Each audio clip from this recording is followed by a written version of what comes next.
กราบทักทายสบายดีเลยสวัสดีพ่อแม่พี่น้องสุขุสุคนเด้อพี่น้องมื้อนี้กะบ่าวบนชัยกะมาตัดลักวัวพี่น้องเอ้ยลักวัวเฮ็ดตะกาสิจะลงให้ลงนาเลยพี่น้องเอ้ยยามฝนแล้วเนาะเดือน5เดือน6เลยกะบ่าวบนชัยกะสิมาตัดลักวัวก่อนแล้วก็เฮาจังไปตกกาพี่น้องมาพี่น้องมาผู้ใดว่างก็มาช่วยบ่าวบนชัยนี่เด้อ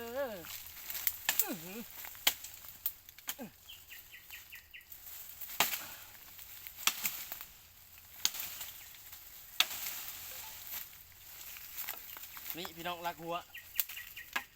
เอาไปเฮ็ดหัวคำให้หัวพองัวควายเข้าพี่น้องเลยเพราะว่า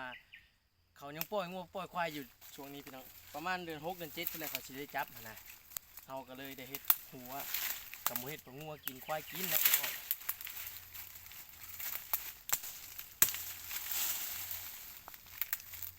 นี่เนาะพี่น้องนี่เนาะไม้นี่เนาะมีมากเลยพี่น้องโอ้เป็นไม้อย่างแต่กระเป๋าผู้ชายจีตัดเอาไปเฮ็ดลักวัวพี่น้อง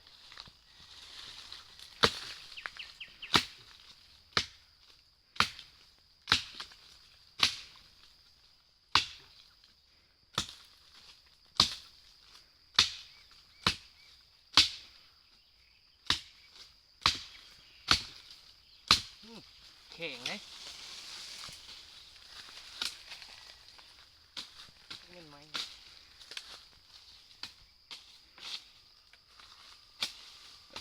เนื้อแข็งพี่น้อง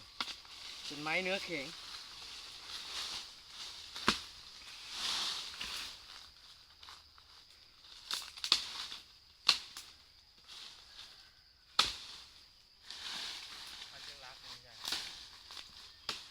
เอา40 ลักวัน40 ลักอยู่พี่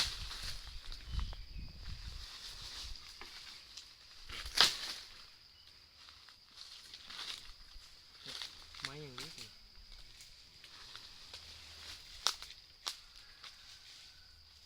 ใจเนาะ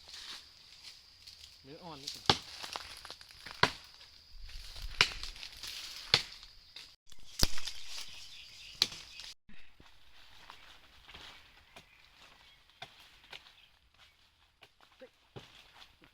หมด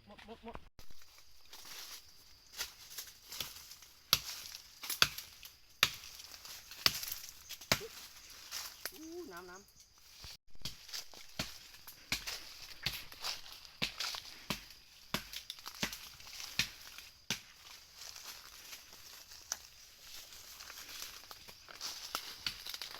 ไม้ก็จะอึดเลยพี่น้องเอ้ยช่วงนี้นะข้าวตะกี้นี่ไม้นี่บุอึดพี่น้องไม้ละหัวไม้อย่างนี้นะเพราะว่าเขาทางเฮ็ดให้อย่างนั้นเนี่ยเลยอึดโอ้น่ะพี่น้องนี่คลองกระดิ่เขานี่พี่น้องนี่โอ้นี่กระดิ่เขาเฮ็ดอันใส่หนูใส่กระเตะพี่น้องเอ้ยนี่โอ้เขาเพียดเอานี่พี่น้อง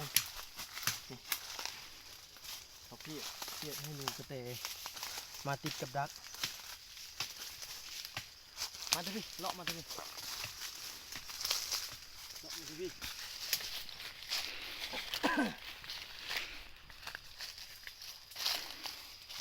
อีกแล้ว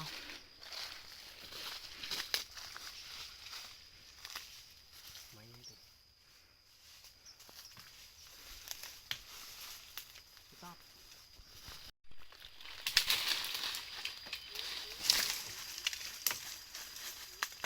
เอาประมาณนั้น3 เมตรพี่น้อง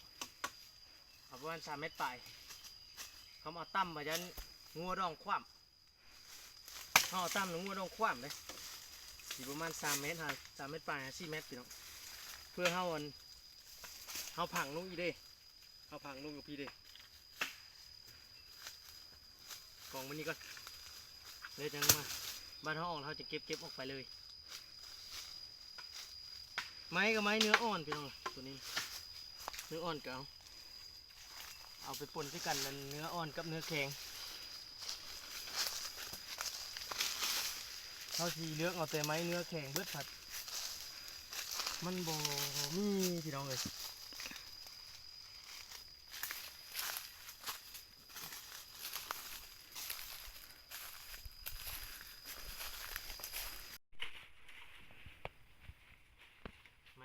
ดพี่น้องมึงมีไม้กลมให้ทั่วเลย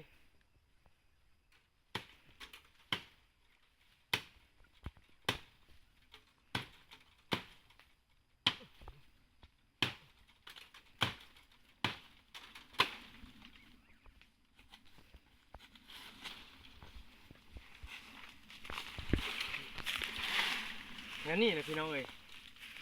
งามเม็ดพวกนะเขาเข้ามาเอาแถว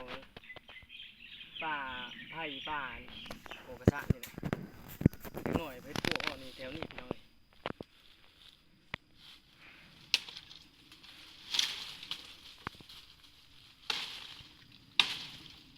บ่าวชัยมาหาพี่กายนี่โบท่านเขามาแถวนี้โบท่านเขาก็เอาก่อนปีนี้ก้อนผลตกเลยเข้ามาหาก้อนหมูเลยยังโบท่านเขาแห้งไวเขาให้มาเจาะเบิ่งนะมันแบบว่ามันเคยออกเดี๋ยวมันมีนี่นอกตามหัวโพนนั่นหัวโพนพวกนี่นอกตามหัวโพนพวกนี่ไปได้ลำหนึ่งไปเลย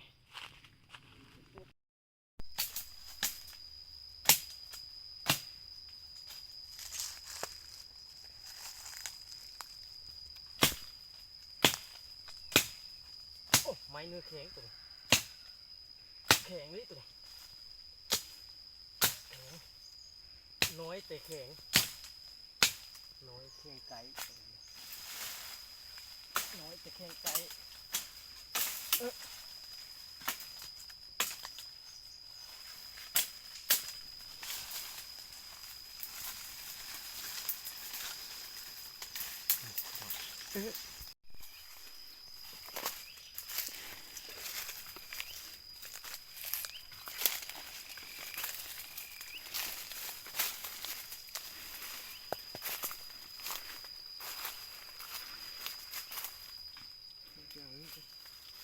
เห็นแล้วนี่ลำเลย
เต็มลำ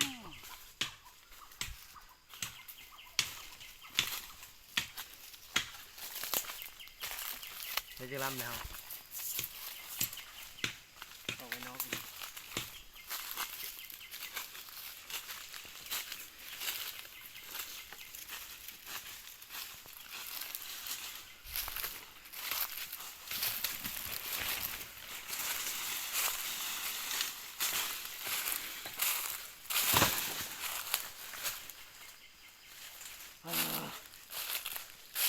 คือฝนชิตกพี่น้องคึมพอชิตกกับบตกมันจะตกแต่เมื่อวานนี้มื้อนี้ก็คึมอยู่เคยเล่งเฮ็ดหัวพี่น้องแล้วก็หวานกะพอดีเลยฝนตกลงมา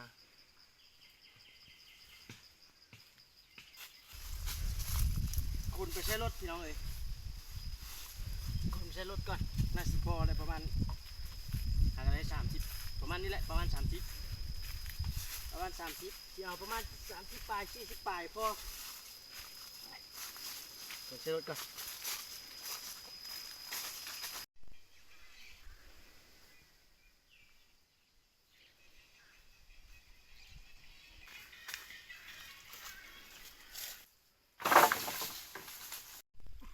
พี่น้องแต่ว่าเฮาตัดละหัวกะพอแล้วพี่น้องเอ้ยเฮาสิไปเฮ็ดหัวตะกาบ่แล้วแล้วก็สิไถนาเลยพี่น้องเอาท้ายนี้ก็คลิปนี้ก็ฝากเพียงไว้เท่านี้เด้อพี่น้องฝากพี่น้องกดไลค์กดแชร์แล้วก็เข้ามาเป็นกำลังใจในการอันเฮ็ดคลิปต่อไปเนาะพี่น้องเนาะฝากในเด้อพี่น้องเด้อ